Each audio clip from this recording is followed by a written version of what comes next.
ஸ்ரீலங்கால அம்சின் ஒரு ஸ்கூல் படிக்கிற பொண்ணு வந்து அபியூஸ் பண்ணப்பட்டதால தற்கொலை படி இறந்து போயிட்டாங்க. ராமநாதன் இந்து லேடிஸ் காலேஜ் அப்படிங்கிற ஒரு ஸ்கூல்ல தான் அவங்க படிச்சிருக்காங்க. அதே ஸ்கூல்ல சங்கரன்ங்கிற ஒரு ப்ரொஃபஸரால தான் அவங்க வந்து அபியூஸ் பண்ணப்பட்டிருக்காங்க. அந்த பொண்ணு என்ன பண்ணலாம்? ஸ்கூல்ல கம்ப்ளைண்ட் பண்ணிருக்காங்க, எந்தவித ஆக்ஷன் எடுக்கல.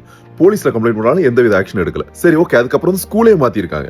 ஆனா அந்த சொசைட்டி என்ன பண்ணிருந்தா திரும்ப திரும்ப திரும்ப அதே விஷயத்த பேசி கிட்டத்தட்ட ஒரு மென்டல் டார்ச்சர் மாதிரி, நீ தான் தப்பு பண்ணிருப்போம், ஓ மேல தப்பு இருக்கும் அப்படிங்கிற மாதிரி சொல்லி, அது மூலமா ஒரு டியூஷன் ப்ரொஃபஸருமே வந்து இதே மாதிரி சொல்லி அவங்க டியூஷன் விட்டு விலக்கிருக்காங்க.